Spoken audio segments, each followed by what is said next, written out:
Hey, what's going on, guys? We're going to take a look at Strategy and Tactics, issue number 302 from January, February of 2017.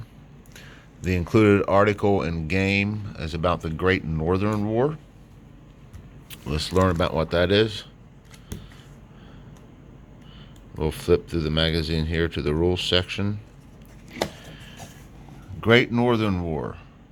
Charles XII versus Peter the Great. Interesting. Here's your introduction. Goes over the map, the units. Looks like there's a number of different nationalities taking part in this conflict.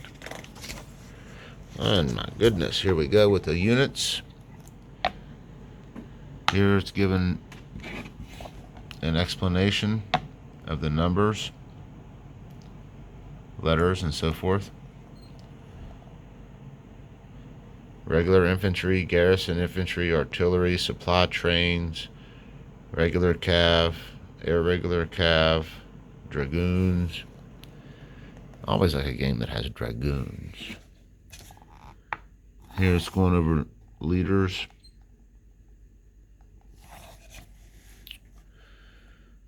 Setting up the game on Section 3, how to win, in Section 4.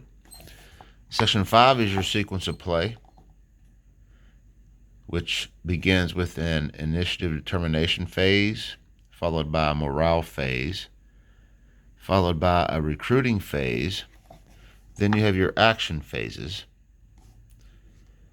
Then there's a first action phase, a second action phase, third is the sequent action phases, and at some point there's a mutual supply phase, and then the end of turn phase.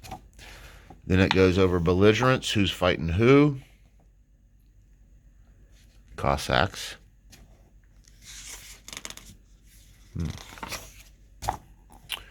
Section 7 is going over morale. Section 8 goes over initiative.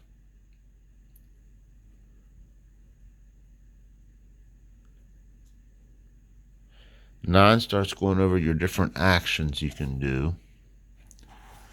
There's a procedure, there's costs, types, leaders, multiple actions. It goes over what's considered forces, I guess. Section 10 is over movement. 10.7, no takebacks. Section 11 is going over stacking, which they call concentration. Section 12 is zones of control, which looks like your normal zone of control thing. Section 13 goes over combat and battles. This is all about it right here. Talks about the combat results table, the results. Then we go into retreat after combat, retreating and withdrawals. Pursuit after combat, which I guess involves cav. Fortresses and siege. Reinforcements and recruitment. Special units, logistics, leaders. Fog of war, naval operations. A special section on Sweden. Combat results, explanations, and then we get into our scenarios. Looks like a bunch of charts, tables, and that ends the rules. So there's the rules for this game, the Great Northern War. Let's take a look at the counters.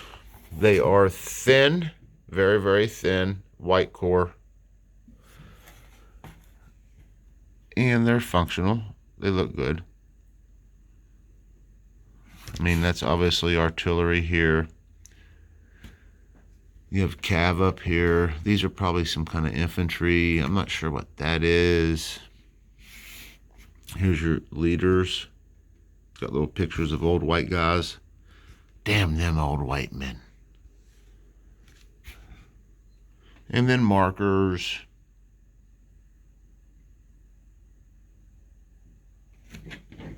Counters look all right. Just thin.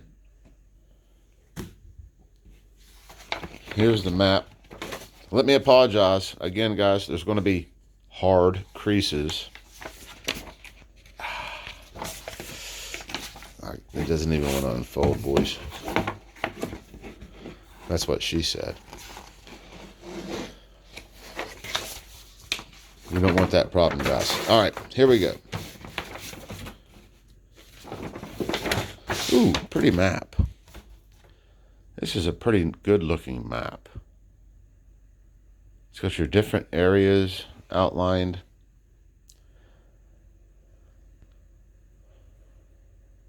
Got all kinds of... Here's Swedish morale, Swedish reinforcements. That's for that player over there. Over here we have... I guess this is more of a Russian-Sweden sort of game. And then we can draw these other minor powers into it somehow. There's ports. Here's your terrain key right here. Looks good. Actually, I like this map. This looks good. I think this would be a good game. Good game to play. All right, guys. Well, that was a quick look at Strategy and Tactics magazine issue 302 from 2017, early 2017, January, February, called The Great Northern War. Thanks for watching. Have a good night.